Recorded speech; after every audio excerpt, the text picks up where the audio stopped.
Hi everyone, welcome to English Today Journey. And hey, don't forget to subscribe if you enjoy learning English in a simple and practical way. Process.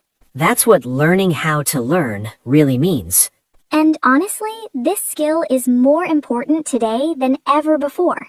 Because the world is changing so fast.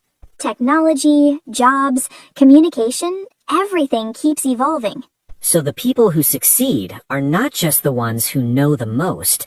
They are the ones who keep learning, unlearning, and relearning. Now, before we go deeper, let's pause for a moment. Yes, this is important. Think about yourself. When was the last time you thought about how you learn?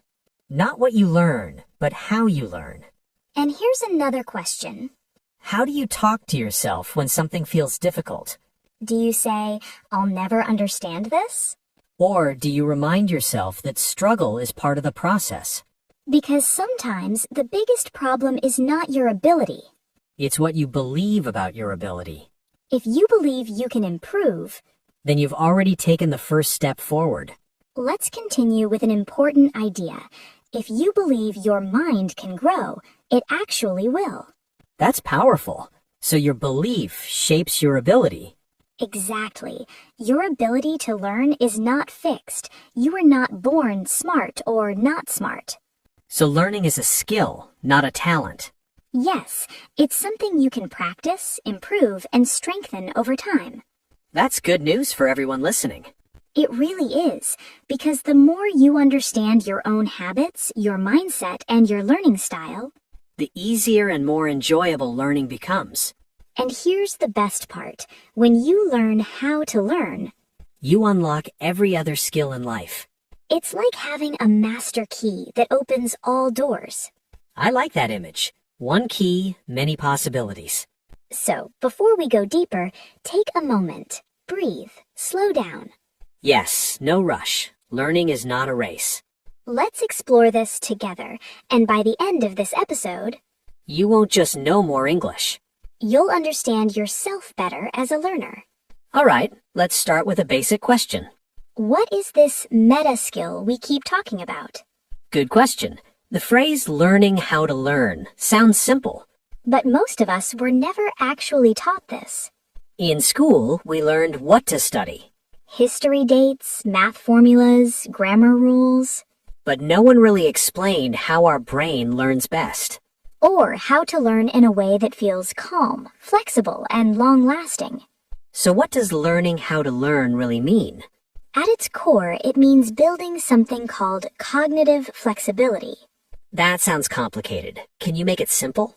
Of course, it just means being able to change how you think.